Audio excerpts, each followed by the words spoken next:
Meantime, we've seen Old Mutual Namibia and the Namibian Stock Exchange conduct an executive opinion survey where one of the categories up for review was the performance of Namibia's parastatals. I spoke to Robin Sherbourne Economist at Old Mutual Namibia yesterday about the results and whether there were any big surprises when it came to what was revealed. I don't think the results are too surprising. I think the survey has shown, basically we surveyed the country's top business executives. It's shown what a lot of people have been suspecting, and that is that some of our state-owned enterprises are performing quite well, whereas others are performing quite badly. And I don't think there are any real surprises in the rankings there.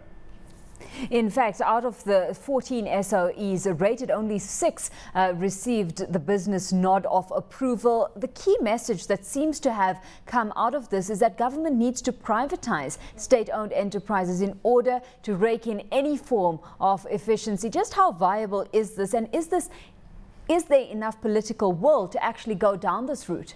Well, I don't think that is the key message, quite honestly. That's clearly the message of a lot of business leaders, and we've included some of their comments in the survey publication. So privatization is certainly seen as an option by a lot of people. But I think what it really shows is that state-owned enterprises can perform reasonably well, provided their governance structures are in place and they're allowed to get on with the job. So the lesson I draw is that the bottom end, the stragglers, should be looking at the leaders in terms of how to improve their own performance. And I certainly think that can be done. Privatization in Namibia is certainly not on the cards. Government's not talking about any sort of privatization program at this stage.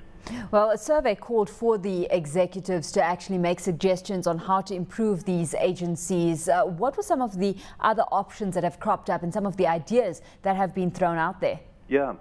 Interesting. Well, as you said already, a lot of them are proposing privatization as an option. But I think the key message on the state-owned enterprises, and as I say, the survey covers a whole range of issues, the key message for me was that management and boards should be chosen on the basis of merits and not on the basis of political considerations.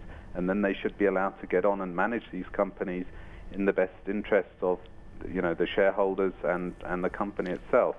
So leave well alone, pick good people to run it, and then let them get on with the job.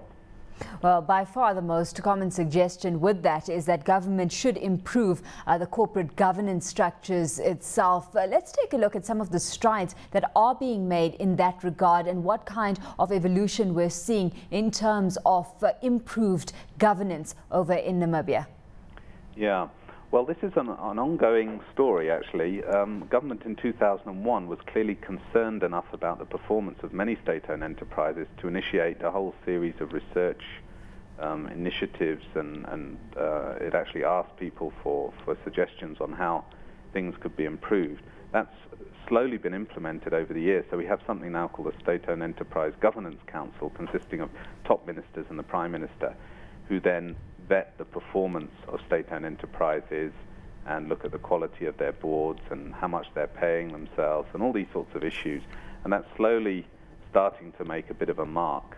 But whether that really allows the companies to get on and manage the companies in the best interests of the country at the end of the day is, I think, an open question still, because it could just lead to sort of more bureaucracy, more political interference, and a slowing down of the whole process of investment, which is desperately needed at this time. So at this stage of the game, I mean, looking at the results that have been revealed here, specifically pertaining to this component of the survey that looks at parastatals themselves, I mean, what are you hoping these results will achieve? Yeah. Well, I think the basic aim of the survey was to engage government and policymakers in a dialogue, and the first step in doing that is to find out, well, what do private business sector leaders really think about the main issues that the economy confronts. So I think because it's confidential and it's anonymous, I think the 60 top business leaders who did respond felt confident enough to voice their views very honestly and openly, and that can be taken in two ways. Government can react very defensively and negatively, or it can use it as a way of improving how we run our economy. And I'm hoping the latter will be the outcome from this exercise.